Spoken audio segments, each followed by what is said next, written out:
Hoy vamos a hablar del primer Mac de la historia, el Macintosh original, y para eso tengo hoy aquí esto conmigo. Bueno, este no es exactamente el Mac original, no es el primero, este es el Macintosh Plus, que sería un poco como la versión S del iPhone de hoy en día, pero creo que nos va a servir perfectamente como ejemplo.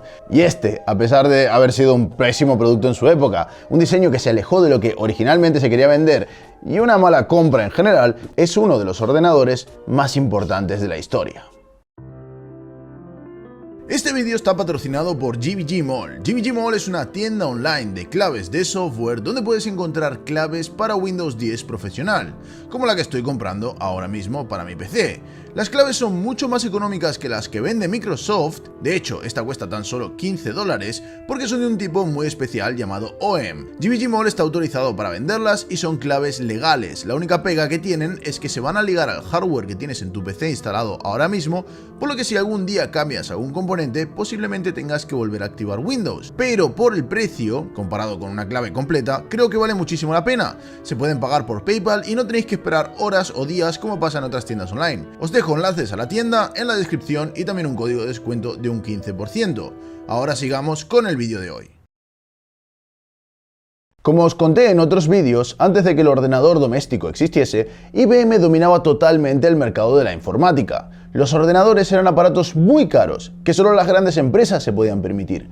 La gente sabía que existían, sobre todo gracias a las películas de Hollywood, pero muy pocos sabían qué eran o para qué servían. Estamos hablando de los años 70, la misma década en la cual los dos Steves fundaron Apple, Steve Wozniak y Steve Jobs.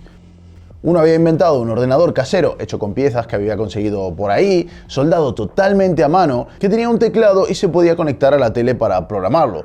El otro Steve creía que lo mejor que podían hacer era fabricar tantos como fuese posible y venderlos en tiendas de electrónica locales. Esa es la historia detrás del Apple I, el primer ordenador personal que combinaba un microprocesador con un teclado y un monitor. Se fabricaron 200 en total, que se vendían por $666,66. Una cantidad de dinero que, ajustada a la inflación, son unos $3.000 de hoy en día, que bueno, en aquella época eso era poco dinero por un producto de ese tipo.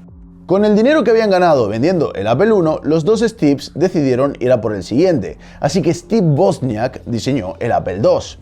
Este fue el que llevó a Apple a la gran fama. No fue el único en su época, había más ordenadores, pero este era el más famoso de todos. Y se vendió durante más de 10 años. El Apple II fue tan exitoso que IBM, empresa que durante todos estos casi 20 años de la aparición de los primeros ordenadores personales había renegado totalmente de este tipo de producto, decidió meterse en el mercado con su IBM PC, el computador barato de IBM.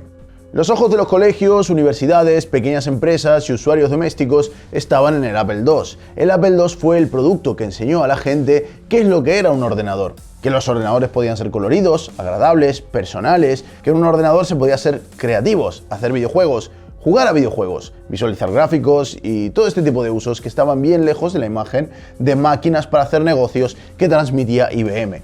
Que por cierto, IBM significa literalmente máquinas de negocios internacionales.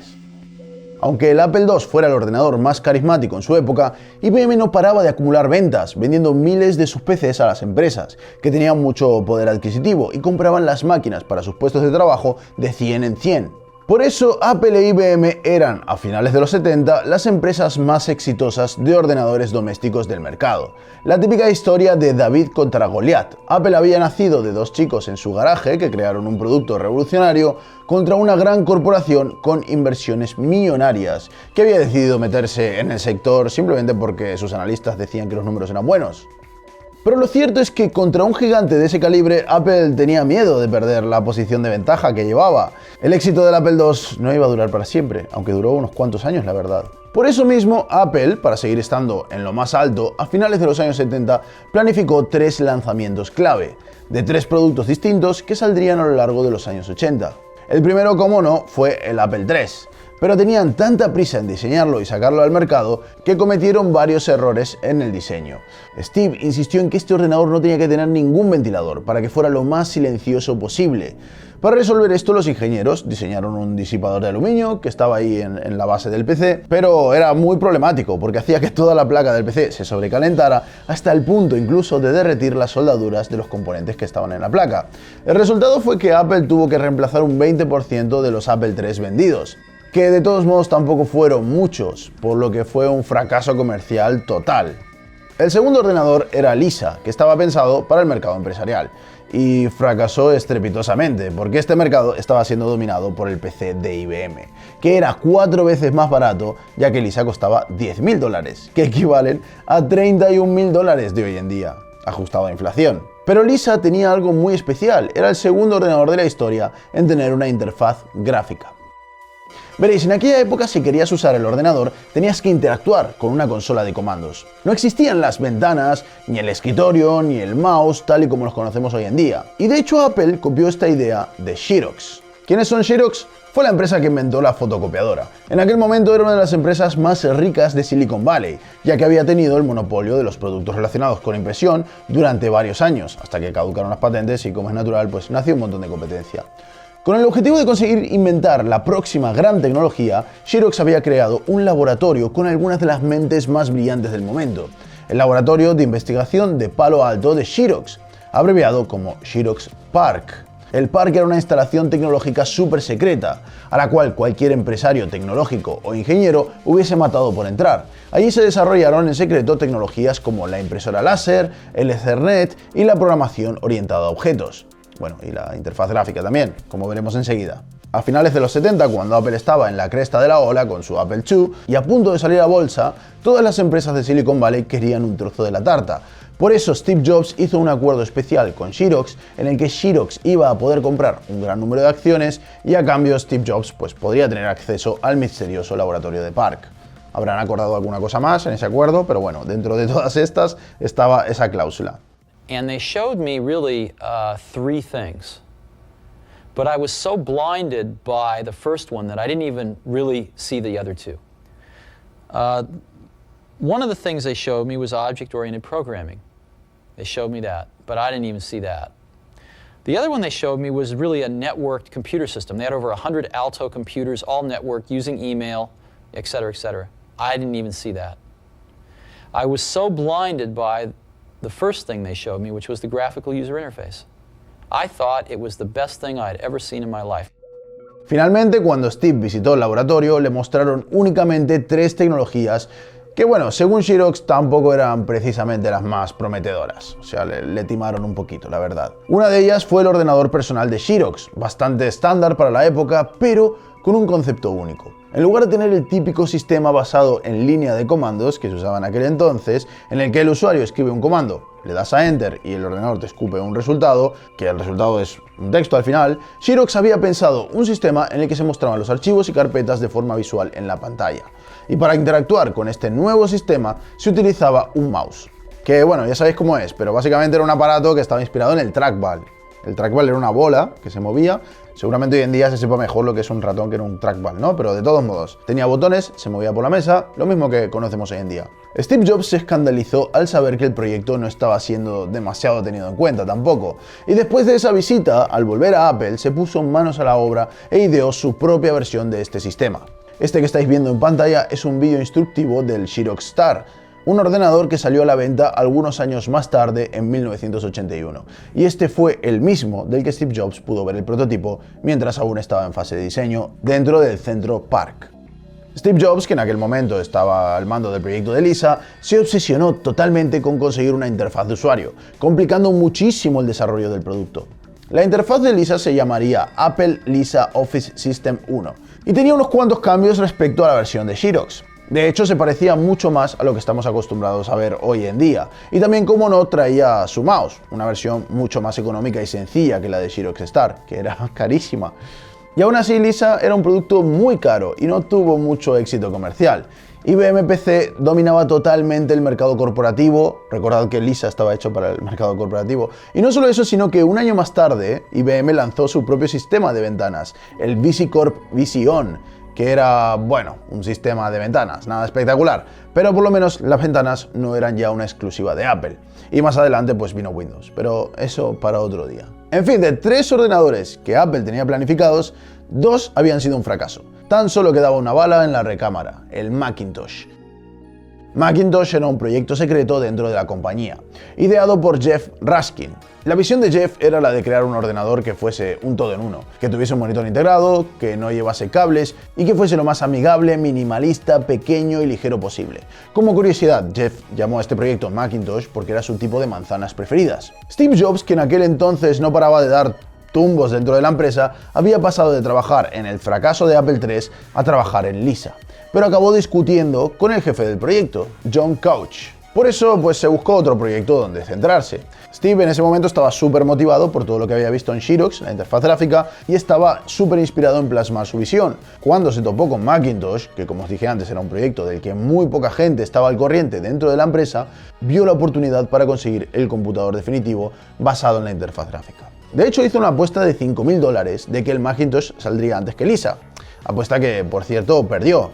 Macintosh iba a ser el hermano pequeño de Lisa, más económico, con un procesador bastante limitado, y de hecho inicialmente Raskin quería meter un Motorola 6809. Sí, en esa época los procesadores de Apple eran de Motorola. El problema era que con ese procesador el Macintosh no iba a ser capaz de correr la interfaz de Jobs, así que lo cambiaron por el mismo procesador que llevaba Lisa de $10.000.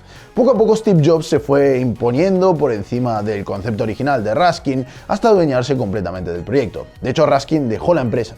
Steve no caía muy bien en aquella época, pero bueno, era el jefe, era lo que había. Y bueno, la obsesión de Steve Jobs con la interfaz gráfica es fácil de entender hoy en día, pero en aquel momento pues no era tan obvia. Steve había visto que el Apple II había cambiado la historia de la informática para siempre, por haber llevado los ordenadores a más gente que nunca, ya que era amigable, y tenía claro que para hacer un producto aún más exitoso tenía que hacer algo que fuera muy fácil de usar. Y según él, la interfaz gráfica era el futuro, pero muchas otras personas pensaban que ejecutar comandos en una consola era lo más rápido y fácil, además de lo más obvio en esa época. Bueno, el diseño también fue todo un drama.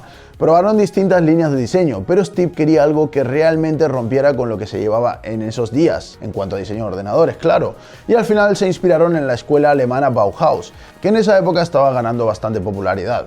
El estilo de Bauhaus se basa en líneas limpias, geométricas y sencillas, diseños disruptores, que sean distintos a lo que tradicionalmente estamos acostumbrados a ver. Y sobre todo, la funcionalidad prevalece por encima de la forma. Pero lo más importante era la interfaz gráfica, basada en formas geométricas para que fuera fácil de entender. Fue una amiga de la universidad de uno de los programadores que la llamaron una tarde para que hiciera los diseños de los distintos elementos del sistema operativo, incluidos la papelera, la carpeta y la cara sonriente de Macintosh. Todos elementos que incluso hoy en día seguimos viendo en todos los ordenadores de Mac. Bueno, y la papelera y el resto incluso en Windows. Además, Steve Jobs estaba obsesionado con otra cosa más, las tipografías. En otras palabras, que los ordenadores pudiesen tener distintos tipos de letra. En aquel momento nadie le veía realmente sentido a que un computador doméstico pudiese tener esta opción. Pero gracias a eso también consiguieron atraer a un nuevo nicho de mercado, las artes gráficas para pequeñas empresas y particulares. Bueno, es que de hecho en esa época no había una forma fácil ni un elemento barato para hacer diseño gráfico en tu casa desde un PC, tenías que hacerlo todo a mano. En 1984 todo estaba listo para lanzar el Macintosh, solo faltaba la campaña de marketing perfecta. 1984 de George Orwell, una novela distópica. Probablemente la conozcas. Está ambientada en una sociedad futura en la que todo está controlado por un gobierno que vigila a los ciudadanos las 24 horas, usando una red de cámaras a través de la figura del Gran Hermano. Sí, de ahí es de donde sale el nombre del reality Gran Hermano. El protagonista trabaja en el Ministerio de la Verdad, que es un organismo que se dedica a reescribir la historia según la conveniencia de este estado. En el mismo año 1984 salió la segunda adaptación al cine de esta novela, segunda o tercera, no estoy seguro ahora, y Apple aprovechó la popularidad de esta película para crear su campaña de marketing. Apple con su Macintosh iba a representar la rebelión frente a un mundo dominado por la gran corporación IBM, que representaba el Estado. Today we celebrate the first glorious anniversary of the Information Purification Directives. We have created, for the first time in all history, a garden of pure ideology, where each worker may bloom, secure from the pests, obeying contradictory laws. Our unification of the laws is more powerful a weapon than any fleet or army on earth. We are one people. One will,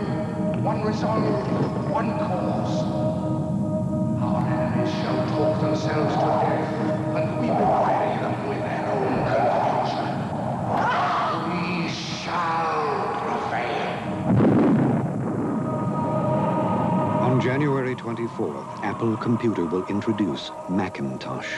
And you'll see why 1984 won't be like 1984. El primer Macintosh tenía 128 kilobytes de RAM y disco duro. Bueno, no traía disco duro. Los discos duros, de hecho, en esa época eran raros. ¿Y dónde estaban instalados los programas? Bueno, esto es un poco difícil de imaginar para muchos hoy en día, pero básicamente le metías un disquete, como este de aquí, el Mac cargaba el sistema operativo, llamado Macintosh Operating System, y a partir de ahí, pues el sistema estaba cargado en esa RAM, en esos 128 kilobytes de RAM. Y cualquier otro programa que quisieses usar, pues simplemente tenías que introducir el disquete del otro programa. El Macintosh lo cargaba y bueno, a partir de ahí podías empezar a usarlo. Que por cierto, estos discos son muy difíciles de manipular hoy en día, porque son de 800 kilobytes, o mejor dicho, son MF2DD, Microfloppy Dual Side Double Density, un formato de disquetes popular en los años 80 que no son tan fáciles de conseguir hoy en día. A ver, en eBay los puedes encontrar, pero para que el Macintosh los pueda leer, tienen que estar formateados de una forma muy concreta. Los tienes que formatear desde un Mac clásico de la época y además tienen que estar escritos por un Mac clásico, porque la disquetera de Mac pues leía a una velocidad distinta que la de los PCs. Por eso los MF2DD en PC tenían 1 MB y en el Macintosh tenían 800K. Y por eso las disqueteras modernas, normales y corrientes, no son de ninguna manera compatibles con la disquetera del Mac.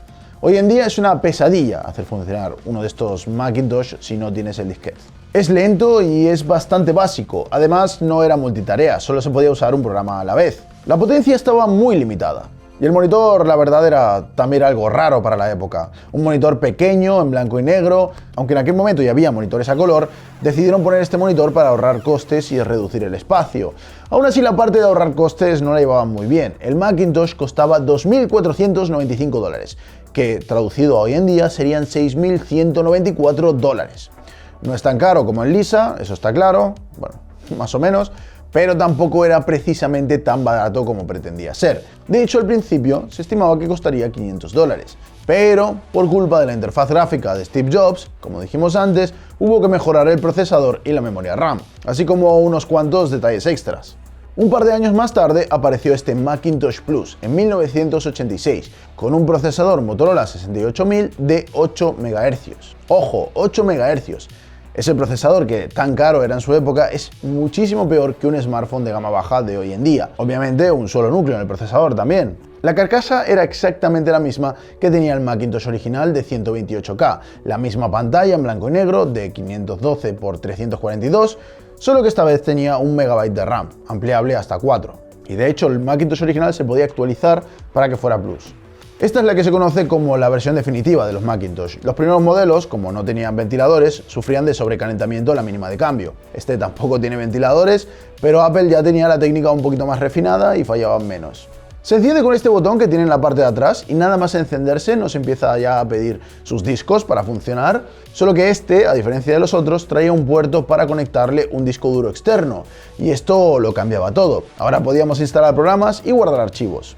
Vamos, como lo hacemos en nuestros ordenadores de hoy en día. Además, este que tengo aquí es de la primera tirada de producción, porque lleva un pequeño easter egg en su interior. Estas firmas de todas las personas que participaron en su diseño, que como podéis ver tampoco son muchas. Para fabricar un PC hoy en día hacen falta un número mucho mayor de ingenieros.